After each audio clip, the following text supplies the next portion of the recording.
Ira Jersey, take it away. Welcome to League One Fun, brought to you by the Beautiful Game Network and Roughneck Scarves and Golden Goal Press. Let me do that again. Yeah, you don't have to do your part. Welcome to League One Fun, presented by the Beautiful Game Network and brought to you by Roughneck Scarves and Golden Goal Press. Please subscribe, rate, and review us on your favorite podcast app. I'm Ira Jersey, and that voice you heard to start us off was Jason. Jason, what jersey are you wearing today? Trinidad and Tobago, which I don't know if this is a jersey that represents loyalty to the fullest or Stockholm syndrome, but I'm wearing it.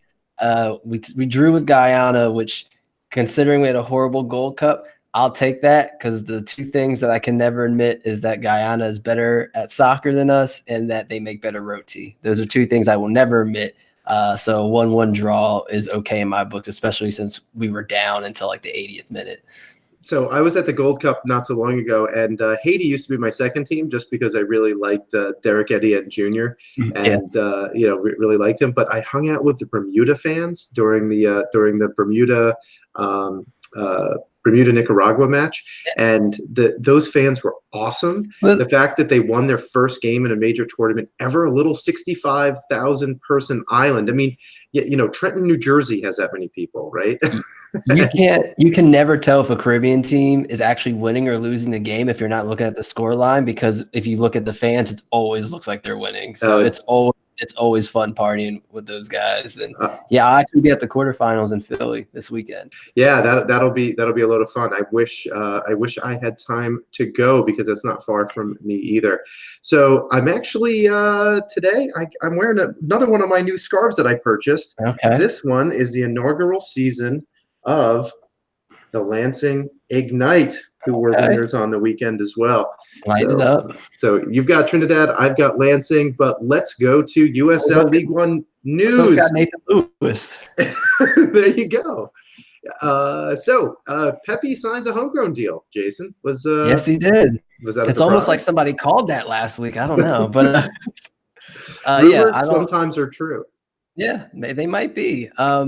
But here's an interesting thing, and everyone, when the news came out, is like, oh, it's assuming he'll get loaned back down and yada, yada, yada. But did you happen to see MLS action this weekend? I did. There was a guy there that you and I and a few others of us have had the pleasure of watching for the last 6 months or so. Yeah, so I wonder if everyone kind of needs to pump their brakes on the assumptions that he's just going to automatically be loaned back down to North Texas. We don't know, the trajectory of how far he is in their system and how much of that they actually need him. But the fact that, when a couple guys are missing, whether it was for Gold Cup, I think with Brian Acosta and Pax gone, and Pax is back now. But I think he might be called up to FC Dallas more than people are thinking. I think when it first came out, people assumed he got signed, was probably going to train with the first team, but play the majority of North Texas games. And he might still play a good amount with North Texas, but I think he's going to be playing a couple more MLS games than people think. Yeah, which will obviously be good for him. And I think it's also good advertising for the league, and the fact that, it's not a surprise that this is a development league. But he will be missed. I mean, I talked to Breck Evans on Monday, and you can hear that in our feed, by the way. That was our episode 26, Breck Evans, the captain of North Texas SC. And great he did interview. say that, yeah, thanks. And he did say that it was Ricardo Pepi would be a loss, but there's other people behind him. And one of the questions I asked was, is this a motivator for other guys on the team? And he said it absolutely was. The fact that, you have this path up to the first team is just huge. He also mentioned things about, European teams maybe looking at guys, especially when they're playing professionally already. So I thought that was interesting. Wild that the former Golden Boot leading scorer, is taken off to He's MLS. not anymore. He's number 2 now. Right, and now the new one still at North Texas. So it's just like, they'll miss him for sure. Ronaldo Damas and him are definitely different players. But I think when it comes to clinical finishing, they're still, and we'll talk about their game, this in a little bit, but they still have their clinical finisher that they need. Yeah, 100%. And one of the things that you will notice if you go back and watch these matches over the past week and a half or so, whether it's all the MLS2 teams were missing a lot of players. In fact, TFC2 had only 3 subs. North Texas, when they went up to Forward Madison, only had 3 subs. And one of the big reasons for that is some of them were missing players from the Gold Cup. So Biku, help me out here, Jason. Now I'm gonna let you dig yourself out this hole. You know what's really bad is I actually looked at the pronunciation guide and I still can't do it. So it's Biciante, I think. Biciante. Mm-hmm. I'm gonna go with that. So, but he's a Haitian player. He plays for North Texas. I got to see him actually at Red Bull Arena on Monday night because nice. He did get about 10 minutes for Haiti to close out their win against Costa Rica to top Group B. It was a fun match. I mean, it definitely seemed like Costa Rica was pressing. Haiti had their chances on the breaks, and they did wind up getting a couple of goals there. And as I said, top the group, so they're going to wind up probably and hopefully playing Panama and not the United States next week, which games that you're going to be at, Jason, right? Yeah, so it should be fun. Yeah, that should be great. So watch out for him because he might come off the bench to close out the game, especially if they're leading on, I'm going to say Panama because I'm feeling good about the U.S. national team now, which is famous last words, of course. Let's see. Other League One Academy players. There were a lot of USL League One players who played in the U.S. Development Academy playoffs that were held in Southern California this week.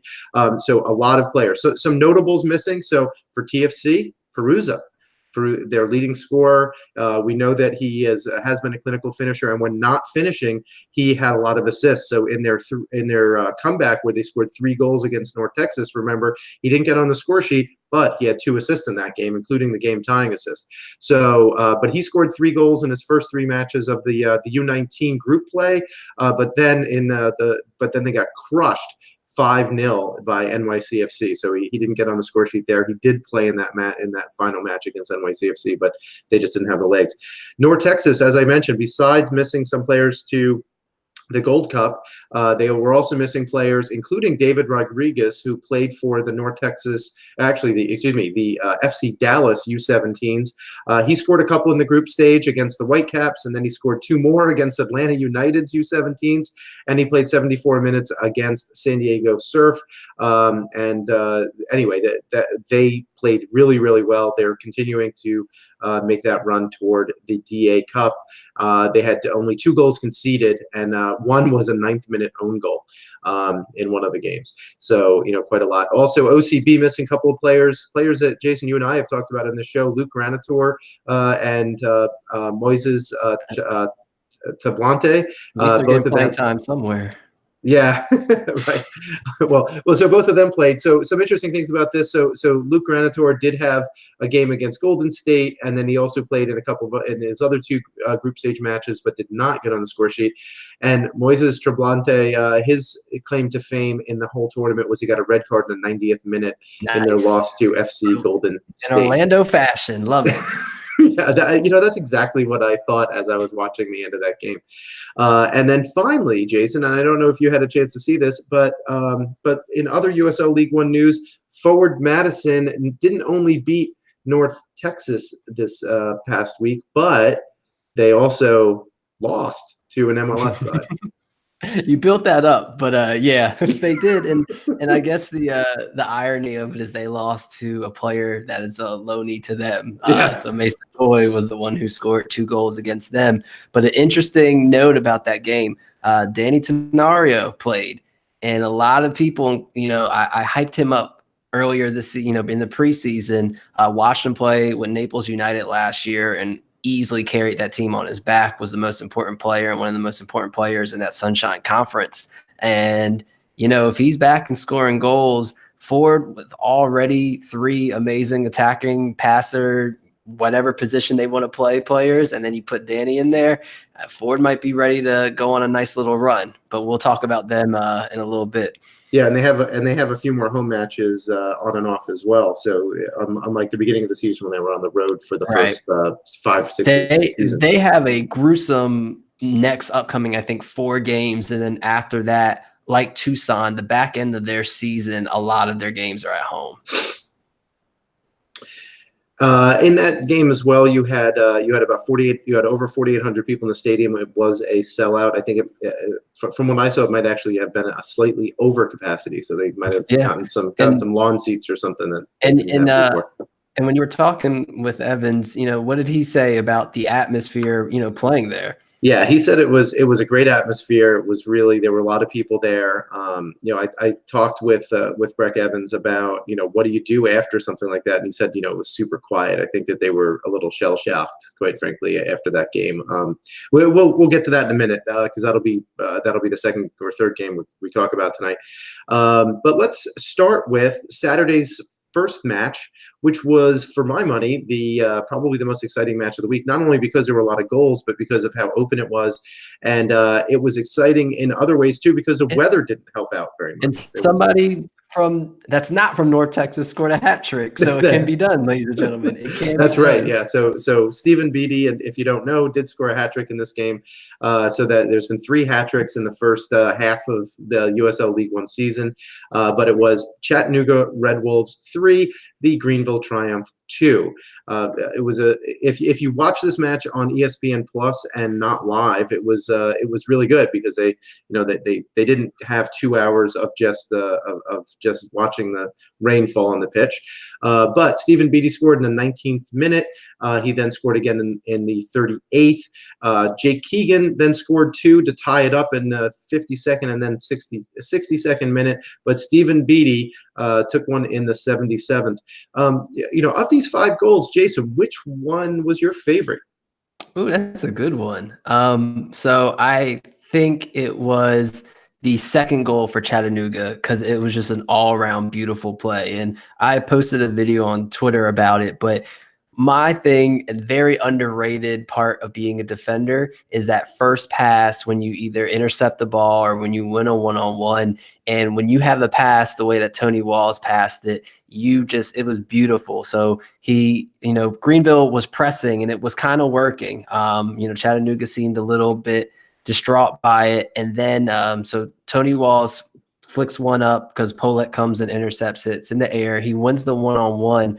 But when he makes the turn and wins the one-on-one, he puts in a through ball in between 2 defenders into the middle of the field, and Pineda's right there. And what's important about that pass is when he splits the 2 defenders, Pineda doesn't have to come back. He doesn't have anyone on him. He's in full stride looking forward, and everyone is one-on-one now at this point. So now anytime there's one-on-one, you have the winger down the side, you have another winger, and then you have a forward in front of you. One of those defenders is also in charge of closing in that space for Pineda because nobody's in front of him. So that's all of a sudden then when he flicks it off to, I think it was Mare who has it and then crosses it into Beatty.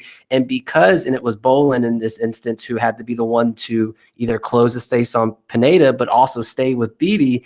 He kind of gets caught in the middle. So when the ball crosses in, he's late to clearing it, and that's what allows Beatty to score. So I just think that was a beautiful goal, and it all starts from a defender.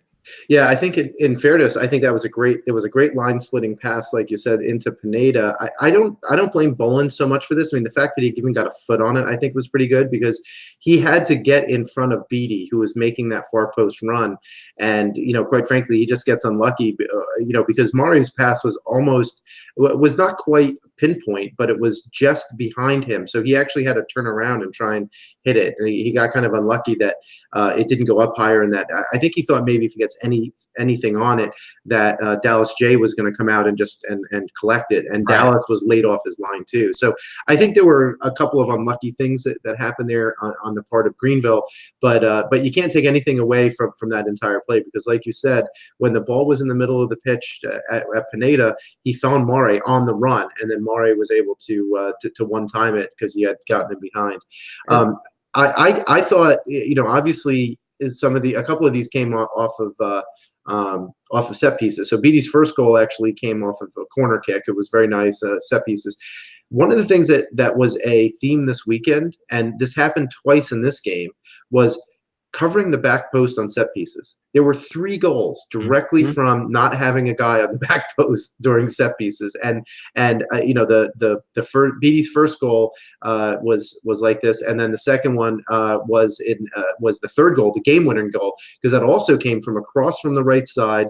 Ualfe, he was wide open on the back post. Quite frankly, he should have buried it, but instead he hits it. Dallas J makes a great save, but he wasn't able to catch it, and then it just went back into the mixer. And Beatty, I like this goal as my favorite of the 5 because Beatty's, you know, half, I don't know if it's scissor kick, half volley. It was just a nice bit of athleticism from a very clinical goal scorer. And it's always cool to have someone have a hat trick with 3 different goals, right? It's not just 3 tap-ins or whatever. You had your header, you had a tap-in or on the run goal, and then you had that half volley or whatever you want to call it. So yeah, it was great to see him get those kind of goals too to go along with the hat trick. Yeah. So even though Chattanooga had a little bit more possession in this game, it was basically 50-50. It was 53-47. They were never offside in this game, which is a little bit interesting given the fact that they were able to get as many corners as they did. So. You know what's funny about Chattanooga is even in this game, Chattanooga just they with 3 goals, right? You would think that they had tons of key passes and tons of chances created. They only had 4 key passes all day, and 2 of them were on corners. And they only shot the ball 8 times, and 3 were off target, and 3 were goals, and then you had 1 that was blocked and 1 that was on target. So you only had 1 on target shot outside of the goals. So they're just efficient, right? They get their chances and they score with them. They're actually the most efficient team in the league when it comes to shooting. They have the least amount of shots, but they have the highest conversion. And that's at 18%, which is not bad at all.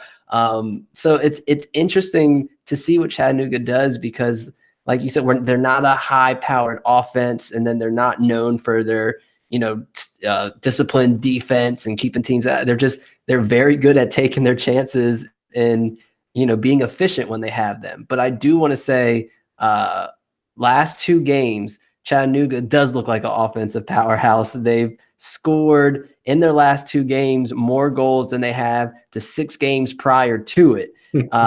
And a big reason of that is Pineda. And we've talked about how we think that Chattanooga just needs that person in the middle to kind of dictate it, We've seen it with Ualfe, but we want him to play back because, he's a better 6, I think, than he is and Pineda. Pineda has really stepped up. So, and just to give you an example, in his last 2 games, he's had a goal, 2 assists, 5 chances created, 3 tackles, and 84 passes. Compared to his first 9 games where he had 0 goals, 0 assists, 3 chances created, and 97 tackles, or 97 passes. So only 7 passes less than he's had in his past 2 games. Yeah, and he's amazing. only in his first 9 games, he's played 230 minutes. His last 2 games, he's played 163. So he's almost there and it's just incredible to how Chattanooga all of a sudden changes when he's in form and he's playing well. So I haven't seen his heat map. Is he playing farther up the field now than he was before? Yep. Yeah. I mean, it's pretty clear. I mean, basically he's become a 10. And he's actually playing, right? Yeah. Like he played the full game last week against Richmond, and then he played, I think, 78 minutes this week. So he's actually playing now. It's not, he subbed on and off a lot for those first 9 games that he played. And I think he's found his form, and I think he's a difference maker for this team right now. So let's go to Greenville. There is some optimism to take from Greenville, even though, there was obviously some bad set piece defending on 2 of the 3 goals. I think with, Jake Keegan finally starting to score, could this be the turnaround that Greenville needs? I mean, we've always talked about them needing a striker, but Keegan now seems to have maybe caught some form. Either that or he's just making the runs that he always needed to do before and never did. Yeah, can they keep doing it? Is it going to be consistent, right? Because the thing that scares me is if Keegan isn't consistent, who's going to pick up the pieces? So I still think that Muhammad is extremely dangerous and probably their most dangerous offensive player. And I think he's responsible for that second goal, right? Or the first goal for them. I think he's the one that shot it and it went off the cross post. Correct. And then it was headed in by Bolin. So I think that they have offensive guys. But I don't know who scores if it's not Keegan. So they better hope he stays in form, right? Because when you look at Lansing, they have options. When you look at Ford, they have options. When you look at North Texas, they have options. Toronto. So the best teams offensively in this league have options. I just don't feel like Greenville has any. So if Keegan is scoring, then yeah, I would consider them, a tier 2 good team. But if he's not, they could end up being in second to last place this season because they're just not getting the points. All right, well, moving on. The other game at the same time was Lansing Ignite. Notice the scarf around my neck. It's actually getting very hot. I think I'm actually going to take it off. It's 90 degrees here in New Jersey. Too ignited for you. Yeah, exactly. I got really, really warm and fired up watching this game. So Lansing Ignite 2 to Orlando City B 0. Nick Moon scored in the 51st minute. So of course. Yeah, of course, Nick Moon scored. It was actually kind of a poacher's goal because the ball just wasn't cleared properly. It came in from the left. It just wasn't cleared. It bounced around the box a little bit, and he came in from the right-hand side and just definitely put it away, chipping the keeper. It was a very nice finish, but it was kind of lucky that the ball bounced him in the first place. And then again in the 68th minute, but who else but Kevin Kroifik? I mean, yeah. So on this particular goal, Kyle Carr hit the ball from about 40 yards out on the left-hand side, right into the far side of the penalty area, and Kroifik's making this great diagonal run toward the far post, takes it out of the air. Two players from OCB's back line, they actually looked like they were going to fall backward because they were trying to get to this ball, and they backed up, but Kroifik was just right there and just volleyed it home. It was really, really like a hard shot past Jad. Like any defender would, just from the air volley, Just a normal thing that they do. You know what's funny? It looked very much like or reminded me quite a lot of Breck Evans' goal from last week, where Breck hit that left-footed volley after a corner kick that the ball just happened to come to him and he was wide open. So not dissimilar. Nothing like Aaron Long's chest goal against the team whose jersey you're wearing tonight. And the guy, thanks. And the guys at Capital Combustion brought it up very similar to his goal against Richmond in that first game, to where they, ripped it to him in that back corner. So yeah, like you were saying, people probably should defend the back corner. I don't know, or back post. Yeah. It might work.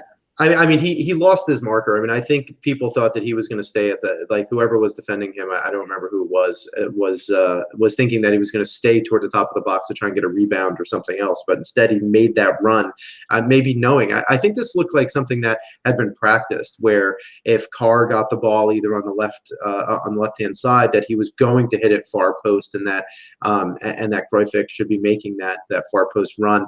Meanwhile, if you look where I don't remember who it was Nick Moon maybe. He had backed up, actually making space for Kroifik to make that run. So it looked like something very almost like a set piece, but it did come from the run of play. It wasn't from an actual set piece. Otherwise, Lansing really dominated this game, even though they only had 54% possession. They had 18 crosses to 4, 17 shots to 7, and they had 6 corners compared to OCB's 1. So it was more comprehensive than it looked. I mean, it was really unlucky, quite frankly, for Lansing not to have scored even in the first half. OCB had a few chances, but Lansing definitely looked more dangerous in this one. Yeah, and anytime you get corners against Orlando City, you should be thankful for that, because that's their weakness, right? And Lansing's a big team, so when you get to bring up Kroifik and Ficky and all of their defenders, and they can come in, they can dominate those poor boys. But I think overall, like you said, Lansing dominated. It was in front of their largest crowd of the season so far. They had 4,800 people. The atmosphere was great.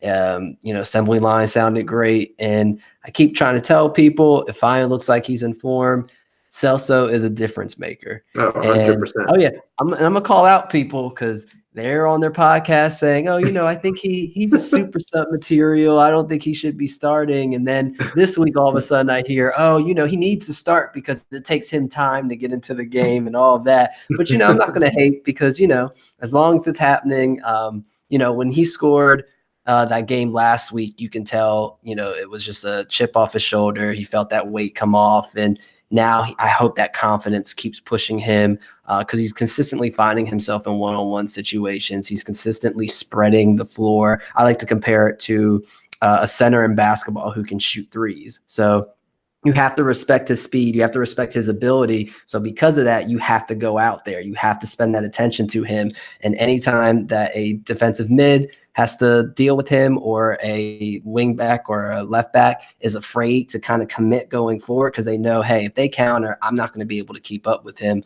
I think he changes the dynamic of the game. And I think he's an important player, even when he doesn't have the best games or show up on the stat sheet. Anything else on this game, Jason? Yeah. So Lansing had, 20 million key passes. Just like I lost count. There were lots of chances. Great. And really so that was my thing. This game could have easily been 6-0, 7-0. And Orlando just, with players away and being on the road, they're not a great team. I think they only had 3 key passes the whole game. It was a tough one for them. They're back in week 2 form, so you hope that they can get it together their next home game, and once they get some guys back. All right. Well, moving on. This was believe it or not, I'm gonna preface this by saying this was the cleanest game of the week. There were only 17 total fouls in this entire game. So 9 for Forward Madison and 8 for North Texas. But it was Forward Madison 4, North Texas 1. Very loud and raucous crowd. Like I mentioned before, North Texas had only 3 bench players, 2 field players, and a goalkeeper. The Development Academy Cup, no Ricardo Pepi. He was up with the first team. That will change this week when we do the previews. I'll mention a couple of things about that because they will, I'm sure, have a full bench going forward. I think they have that problem ironed out. They'll also have their DA people back for this weekend, more than likely. Right. But the first goal, though, North Texas did open the scoring in the 15th minute. It was a corner kick. I don't remember who won it. I want to say it might have been Ronaldo Damas, but the corner kick came from Arturo Rodriguez, who is just great. He, for my money, he might be the next person called up. But I guess Dallas does have a plethora of midfielders. But Arturo Rodriguez is certainly tearing up this league, and I would not be surprised if he got a call up to the first team or looks from overseas. But he takes the corner, and Ronaldo Damas loses his marker and gets his head on the ball again at the far post. He was kind of covered, but no one else jumped, and he did. And ultimately, well, listen, Ira, you said that you guys need to cover the far post. You never said anything about jumping and doing all that. Now you're adding stuff. All right, let's step by step. Let's take it easy. I mean, we work on this with the U15 team I coach. I don't get it. Anyway, but that was all that North Texas was able to get offensively in this game. Don Smart then beat them in the 33rd minute. Eaton took a long-range shot, which was saved, and Smart was just right there to mop up the rebound. It was definitely a poacher's goal. Smart scores again late middle of the second half in the 64th minute. Again, Brandon Eaton. So Smart made a great run long, and yeah, Brandon Eaton just hit his through ball, and Smart runs onto it in a lot of space, and he beat the keeper with a low shot that was the North Texas guys just looked half a step slow in this game and just picked up defenders. And I don't know if it's just because they rotated. There were a few guys on the back line that weren't normally there. Maybe it was travel, maybe it was the atmosphere, but with all of those, it wasn't.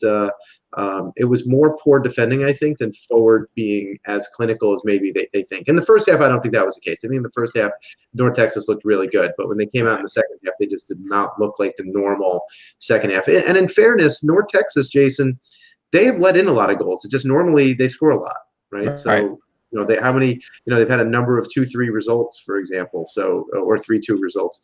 So I guess it's not a huge surprise that someone was able to drop a 4 spot on them. But I think when you play forward, when the goals that they score, when you watch forward score, it's never half field goals built, like it's full on open field sprinting. drawing in defenders in the midfield with Paulo and Nunez, and then sending those balls to where Don Smart's one-on-one or Giro's one-on-one, somebody's one-on-one, and then can cross it in or shoot. And so I think that has to hurt, right? Like when you lose, because now you're like, you watch the goal go in, you hustled that goal. So it's not like you lost it on a corner kick. Your legs are tired and you just probably feel depleted after that. And so I think that's important because it's hard to, especially when you're up and then Ford goes ahead and scores 2 unanswered goals. That's it, right? I just feel like you have to be mentally super tough to recover from that, being as tired as you are. And like you said, you saw those tired legs, and Ford just kept going. One thing I love about Eaton just puts his head down and doesn't care. He's attacking the goal. If he gets anything, within 40 yards of the goal, he's just going towards the top of the box. And that first goal that Don Smart has comes off of Eaton attacking the box, shooting it, and then Don Smart being right there for the rebound. So yeah, for sure. And Don Smart got on this, did get an assist later. He got an assist on the third goal for Nunez. I think in general, the thing about the defending, particularly in the second half by North Texas, was they seemed to be a little bit afraid to attack the ball. Now, I think in Don Smart's second goal, that was the one where he makes the run into space. Yep. I think that North Texas was trying to push up. They were trying to score. They were trying to be offensive, and there was just a lot of space for Don Smart to exploit in that situation. Well, but then later, when you watch those second and third goals from Ford, I want you to watch the passes that go to Don, because there's 3 defenders in the midfield on Paulo Jr. or Nunez or whoever has, or JC Banks, whoever has the ball in the middle on those passes. There's always 3 defenders because what goes on, like you said, the North Texas are up. So then all of a sudden, if Ford gets it and starts bringing a counter or opens the field, they try to close in on that middle player so that pass doesn't go through, and it never works. That pass always gets through, and then it leaves defenders one-on-one with space. Yeah, and then for J.C. Banks, quite frankly, I mean, his shot was a left-footed shot from the top of the box, shot was beautiful, and it was a very beautiful shot. But at the same time, you had it split to 2 defenders, and I think there was just a miscommunication between the two of who was going to step to Banks, right? Because if either of them steps, half a step more, half a yard toward Banks, that ball gets blocked, right? Even if he tries to shoot, or he doesn't try and shoot, and he probably passes it back to keep possession. Not that it mattered at that point anyway, but it was certainly not North Texas's brightest moment. I think that they'll work on that, and they'll have a full bench very soon. Interestingly, there were no passes in this game, by the way, Jason. There was no passes in this game. Like normally, normally there's. If you look, average passing is something like 700 passes per game. There was less than 600 passes per game in this game. Yeah. Well, so it seems like every pass that Ford did came from the midfield into the box or into that final third, to where then they put up a shot. And I think that's when they are successful. And I kind of talked about this on Twitter. Ford doesn't have a true 10. I don't even think they have a true 9, right? They have 3 guys, and Don Smart, Paulo Jr., 4 guys, really, JC Banks and Nunez, who you just don't want to see in that final third, or you don't want to see in the midfield. And I think they have a good thing going to where it's just like, okay, we don't have to have a consistent striker. We don't have to have a creative number 10. We all know our roles, and we know how we can rotate, and we know how we can attack. It's just about chemistry. And I think that that's helpful, because when a team, like when you look at Greenville, they're only going to succeed if someone's putting the ball away for them. If Jake Keegan's hot, right? When he's not, then they're not getting any points. Ford doesn't have to worry about that, because there's not pressure on somebody finishing. It's not a style to where they have to get it to someone at the top of the box who's either hold up play or someone who needs to get crosses into them. They have a variety of different players. And then when you add in Danny Tenorio, and then when Mason Toy comes back, it's literally just a rotation of athletically gifted and talented players. And keep trying to tell you guys, Sunshine Conference, if you subscribe to Howler Magazine, there's a familiar name in there who actually wrote about it. And so that's where Ford went ahead and got Danny Tenorio, Don Smart, and JC Banks. So, don't act like local soccer isn't making it big time, because they are guys that are putting in work. It totally is. And the scoring by committee is something that can benefit you, is particularly as you get injuries, you get later in the season, and if you can rotate, one of those four guys out for a fifth person who has a little bit of danger to them, that's going to help really well, particularly when you get later and later into the season. Yep, and none of that happens too though without their back line. Like that's why Sean Russell and Connor Tobin have so many clearances. That's why Tobin leads the league in clearances, just because when you allow all those guys to push up like that and run in that open field, you leave that back open for a counter. But they've been so good at getting rid of that ball and clearing it, and staying tall at one-on-one chances. So shout out to them too. They do also. It seems to me that they also keep four players back, and it's not always their fullbacks, right? So it's not necessarily like a flat back four, but they keep some of their central midfielders back when the others go up into the attack. So it's not a, and I think what that does is that clogs the middle, so it just makes it a little bit more difficult to score on forward than it does on a number of other teams. So Jason, you want to move on, or you have any last thoughts on this match? Speaking of difficult to score against, let's talk about Tormenta versus Richmond. Yeah, so it was South Georgia Tormenta 1 versus Richmond Kickers 0. There was some controversy in this one. There was one goal. It was a second half penalty kick by Tormenta. The controversy was that there was a shout for a foul to be called prior to the penalty kick, but the penalty kick was given, and because the penalty kick was given and then scored, South Georgia Tormenta wins 1-0. Richmond may have been hoping for the point on the road. They hoping had for anything. Yeah, I mean, they had a few chances, so it wasn't that they had zero chances, but nonetheless. Oh, well, you know how many chances they had in the first half? Zero, because they had 0 shots in the first half. And they had no key passes in the first half. You want to know how bad it was? They had 1 successful dribble in the first half. And that's just because Tormenta's defense is insane right now. You look at the second half, Richmond got chances, but reading off these stats with Tormenta, lead the league with only 7 goals conceded, have more clean sheets than they have goals conceded, which they also lead the league in with 8 clean sheets. Haven't been scored on since May 12th and might not get scored on for 2 months.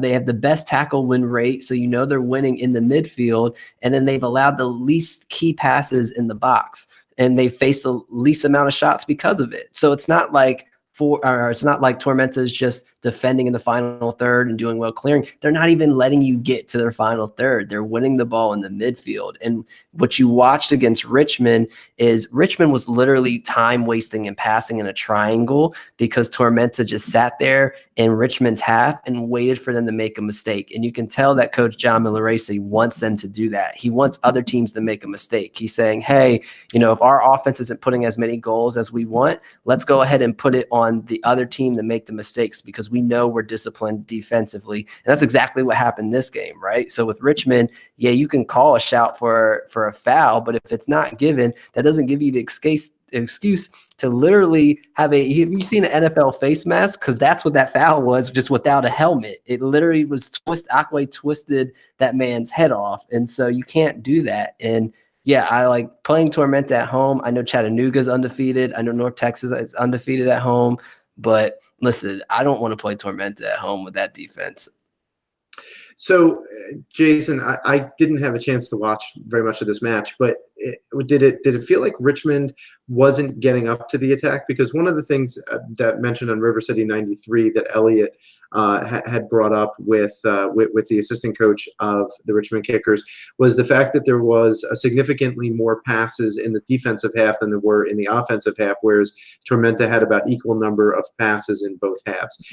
Did it feel like Richmond was trying to do something? So what Coach said was, they were trying to possess the ball in order to kind of disorient the Tormenta defense. But from what you're saying, it sounds like the Tormenta defense was okay with that. They just were not. They were 100% okay with that. It was literally, you can go back and watch it. There is a great example. I don't know if I put the minute mark, but in the second half, there's a great example of where Tormenta has 3 guys up. You've got Morel, who's all over the place, and you've got Micheletto, and you've got Charlie Dennis or somebody else who's up. and they've formed a little triangle barrier, and they are not allowing Richmond to cross it. And Richmond just keeps back passing. And anytime they got to midfield, Tormenta would close in on them, and they would pass it back to Fitzgerald or Akwe or whoever to give them space. So no, that's exactly what they played into. And I think Tormenta wanted that, and they had no problem, allowing Richmond to have possession. Like I keep saying, possession is a stupid stat anyway, because Richmond had 67% or 64% of possession in the first half and put up 0 shots. So it doesn't matter. Well, I think possession tells you kind of what happened during the game. It doesn't necessarily tell you who had more offense, right? I think that's the difference, right? So so obviously kickers had a lot of the ball, but Tormenta was fine with that, right? They were 100% okay because they're disciplined, and they know when Micheletto knows when to start pressing, right? And knows how, okay, they are moving up. As soon as he gets to this yard mark, I'm pressing. We're all going to close in, and they're going to have to back pass it, or they're going to go ahead and do a long ball up top. But when you have Antley and Phelps back there who are 6'12", those are balls that they're probably going to win. So, I mean, props to Richmond. They did play well in the second half. I think Lockerbie was absolutely fantastic this game and had about 3 or 4 recoveries that saved goals. And then Richmond had 5 shots in the second half. It's just, they lost their cool. And I think as it's not just a game, I think it's the season, right? Shinovsky got 2 yellow cards late, for both late tackles, ended up with the red card. And you just saw that frustration on him, the Akwe penalty. Even if the foul's not called on you, you can't twist the guy's head off. That's just not how it works. And and to give that goal up, even like you said, like they would have been fine with a point. I think they would have been ecstatic with a point. So for you to give that up in the last 10 minutes of the game, that's just unacceptable. You can't lose your cool like that. Yeah, there's a discipline issue there. And obviously there was frustration as well. All right, so moving on to the first game of Week 14. We're getting into halfway through the season here, Jason. Almost there. This was Tuesday night. The game was North Texas Soccer Club 1 versus FC Tucson, who scored 0. In this particular match, the goal was by who else? I don't know. Probably the Golden Boot leader. I don't know. That's just my guess. Ronaldo Damas. The assist goes to Jose Bonilla. So in this game, you had North Texas had 57% possession. They had a boatload of passes, 471 passes to 346 for Tucson. I mean, that's not unusual. Tucson a lot of times will sit back and counter. They let the other team have the ball, so it's not a huge surprise. But they outshot Tucson 14-7 and had 5 of their shots on goal compared to Tucson's 2. Both teams had about 20 tackles, and this was not a game that lacked excitement, even though there weren't a lot of goals. Yeah. Do you have anything specific about this? I mean, want to talk us through the goal, maybe, Jason? Well, I don't. So I'll say this because we talk a lot about North Texas, and I'll let you talk about the goal. I don't hate Tucson's plan. I don't think they played a bad game. I think that there was just a moment. Cox had a shot, that was just a tremendous save from North Texas that probably would have been in 9 out of 10 times any other game. When you look at Tucson's key passes and how they were playing, they were sending everything from the sides, and they had a lot of good chances. And that's what you want to do against North Texas, who Jada, I think, is their tallest player, right? And you want to send that in. Tucson has these huge center backs and wing backs. So I don't hate the game plan. I just think that, North Texas stayed, they had 2 great saves. So I do want to shout out their keeper for that, because he kind of Aviles kept them in the game. But yeah, that's just one of those games where it's a tough loss, right? Especially on the road. You come with a game plan, it looks like it's working.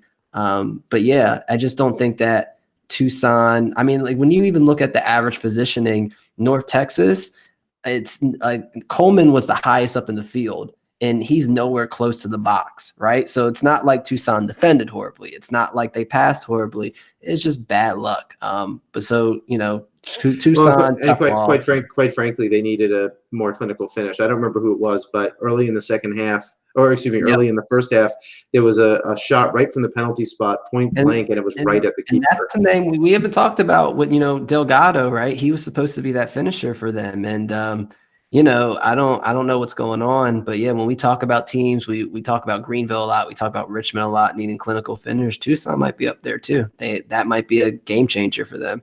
Yeah, so Delgado did not play in this match, so Okay.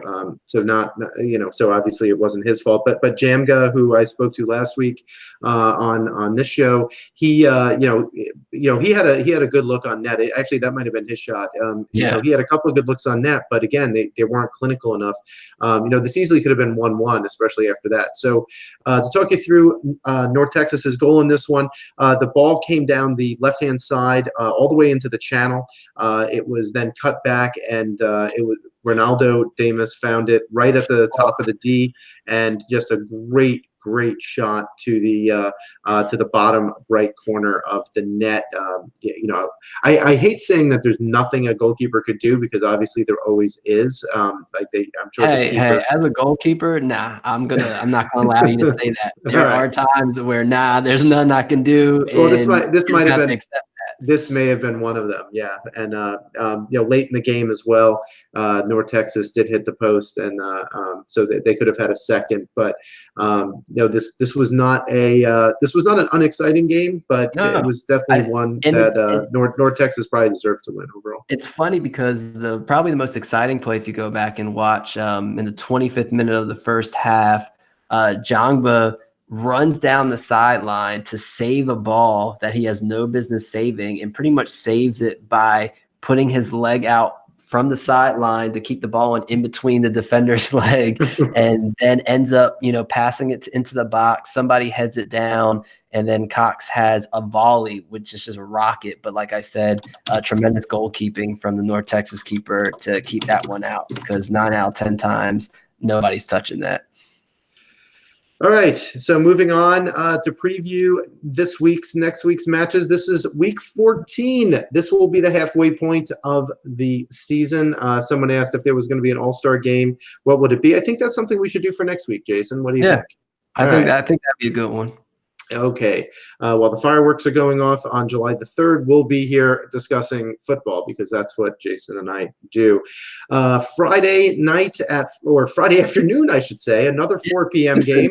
They'll be busting Toronto. You already know what time it is, baby. They'll be busting in kids probably after school. It's not even, they're probably out of school. But anyway, 4 p.m. Yeah, it's my kids are off out of school. Last Friday was the last day.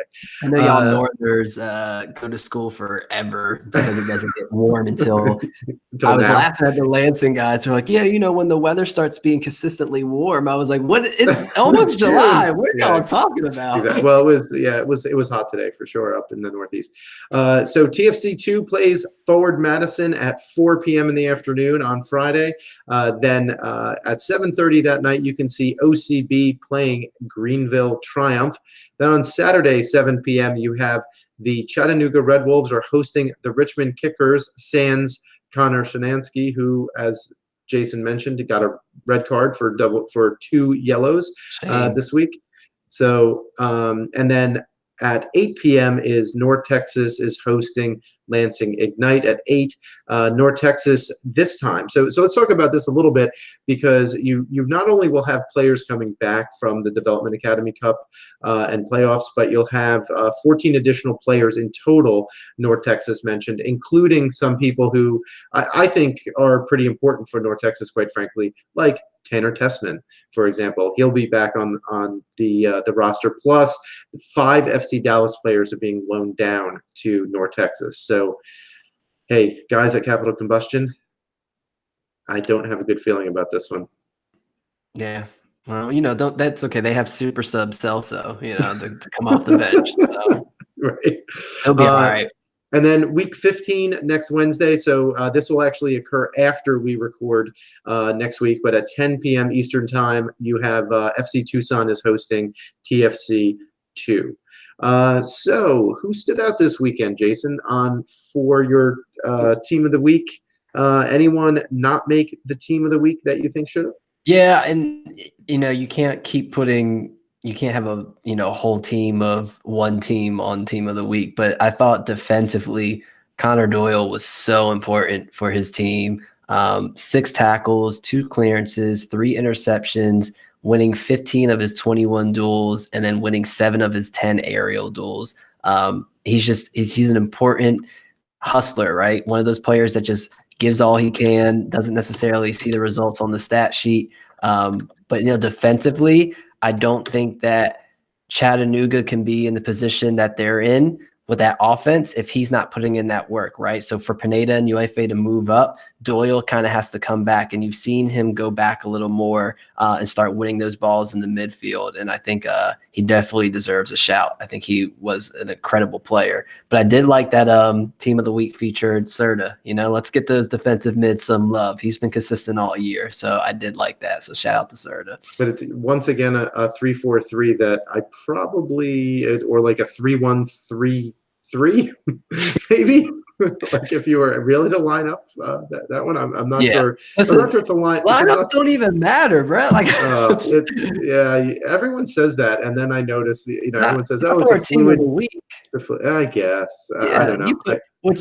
So for your team, I'd prefer to have 4 defenders on a team of the week. Okay, but right, which is fine. But I'm saying, let's say for a week where it was just nobody scored, and it was 7 people with great defensive effort. So 7 backs. You can't make room, just change the formation and do a 7-2-2-1 or whatever.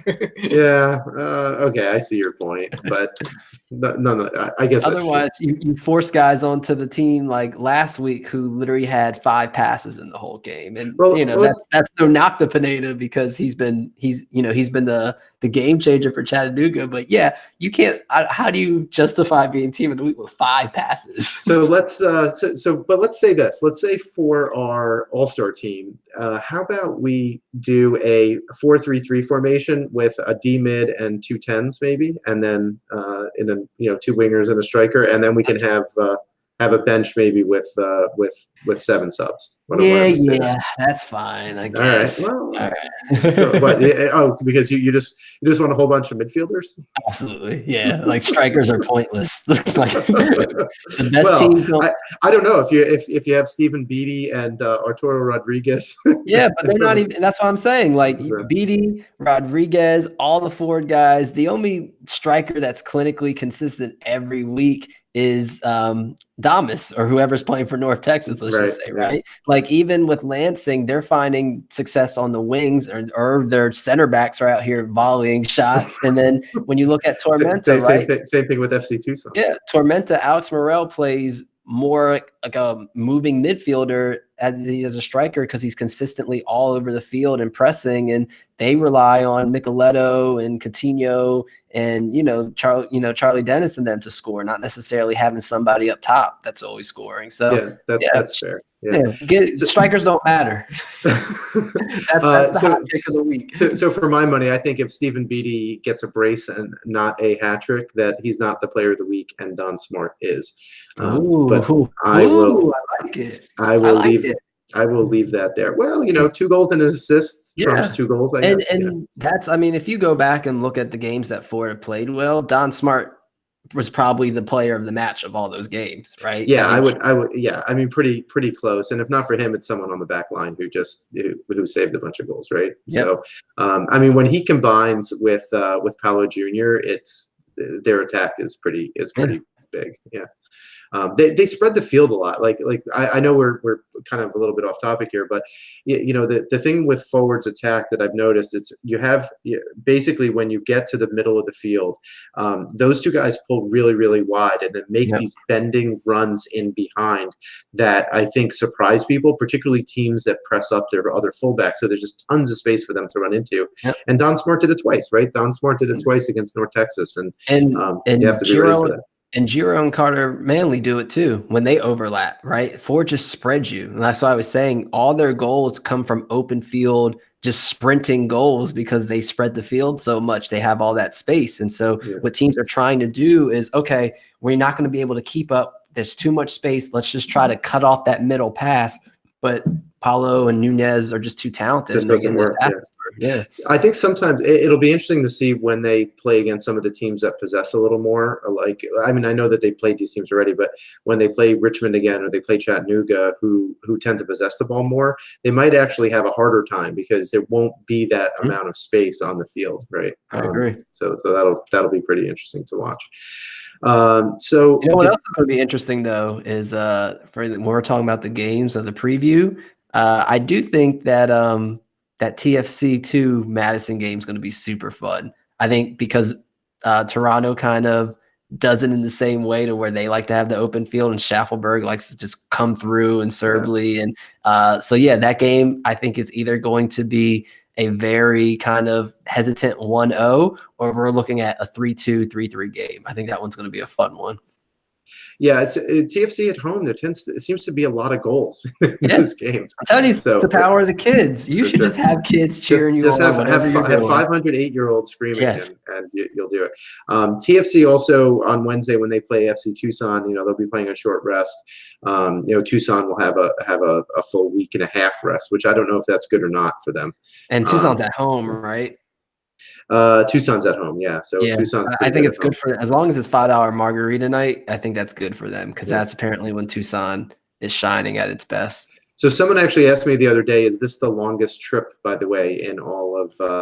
It is not. It is not, because Richmond, believe it or not, is farther east than Toronto. The north-south isn't as big as east-west. No. All right. I heard something about, like, Ohio is more east than like Florida, Alabama or Atlanta or Florida. Some crazy. I don't understand maps. I don't get it. I mean, it's not real anyway. Like, time's not real. Geography is not real. It's all man-made. We're getting way too philosophical. I'm just throwing that out there. Here that out there. None of that is real. It's all man-made. 10 o'clock on a Wednesday night here in the East Coast. I think I can't fathom. My mind does not compute. Any fan questions tonight, Jason? No, because Jason slipped up and Real World took over and he forgot to If you do have any questions, please tweet at us at USL. At League and the number 1 Fun on Twitter, or it's League1Fun@gmail.com. You could hit us up either way, and we will be more than happy to answer your questions on the show, or just banter on Twitter. That's send us an email for anonymous questions. I would love that. Well, they don't have to be anonymous questions. You can say anonymous. I mean, you can say, "Hey, don't say my name."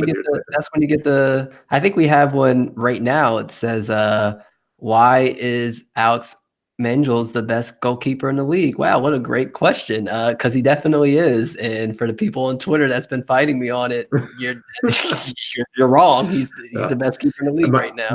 My guess is, based on our conversation in Slack today, that he might wind up being the first person we mention next week on our All-Star team. I would hope so.